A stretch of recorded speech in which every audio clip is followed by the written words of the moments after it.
Good morning, everyone. This is Miss Reynolds, and we're going to move on to day 3 of our writing process.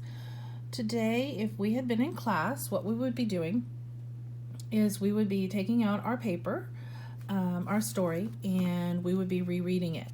We would read it to ourselves, and today, as we read it to ourselves, we would take a colored pencil or something that is a different color, or even just a regular pencil that we had. We would read it to ourselves, and as we read, we're looking for making sure that we have capitals in the right places, punctuation in the right places. And if we run into a word that we think just doesn't quite sound right, or we just know for sure that we spelled wrong, then we're going to circle it. So that's what we're going to do today. The first thing you're going to do is you're going to read your story to yourself with your pencil. And you're going to go through and you are going to circle whatever you think is either spelled incorrectly, or you know is spelled incorrectly, or may need a punctuation or a capital.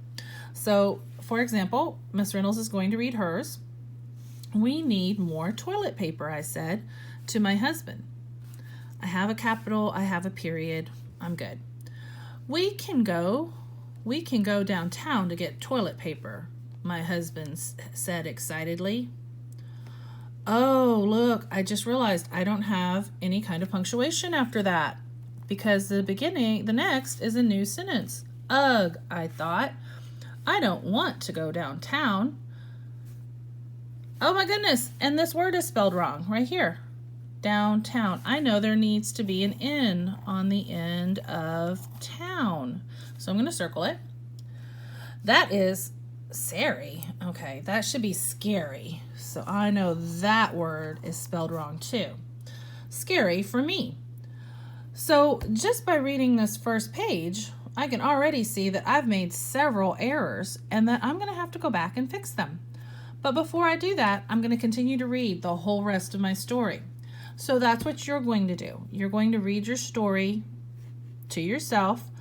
You can read it out loud. And I want you to pay attention to things that either sound wrong with words, might be a whole sentence is missing a word, or if you're missing capitals or periods. After you have done this, after you have read your story to yourself and you've done all your circling of what's wrong, before you even fix it, I want you to take your story to someone at home that can read it themselves. And I actually want you to give your story to another person and have them read your story. And I want them to read it out loud to you if you can find somebody. And then I want you to listen to see if your story makes sense to you, or if you recognize where you might have missed a word. And I want you to fix that.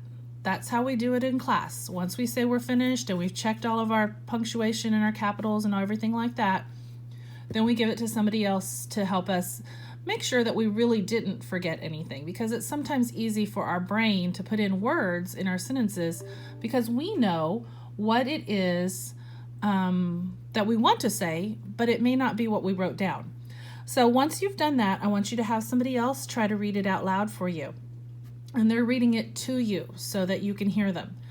After you've done that, if there's nothing else, or they don't have any questions like, I don't know what you mean, this doesn't make sense, then I want you to go back and fix the different words and things that you have an error of. I would go back in and put my period. Even though I know these words are spelled wrong, if I don't know how to spell them correctly, I could ask somebody, or if need be, I could just just by circling lets me know and lets you know, and lets the person who's reading it know that you know this word is wrong, but you weren't sure how to spell it. And maybe they can help you out with that. All right? So if you have any other questions, please let me know. But that is what we're doing today in writing. We are going through and we are checking all of our writing to see, do we leave any words out? Do we have all of our capitals? Do we have our punctuation? And are our words spelled correctly? Do we think that something is spelled wrong? Remember, you're going to have either multiple pages, okay, like Miss Reynolds, okay, And you're going to do this with every page, not just the first page. You're going to do this with every page. You're going to go through and make sure you've checked each one of your pages for capitals, punctuation, and spelling. Doesn't matter which way you did your story. It could either be in book form or it could be in one sheet, depending on how you wanted to do it. If you have any questions, again, please let me know. I'll talk to you soon. Bye.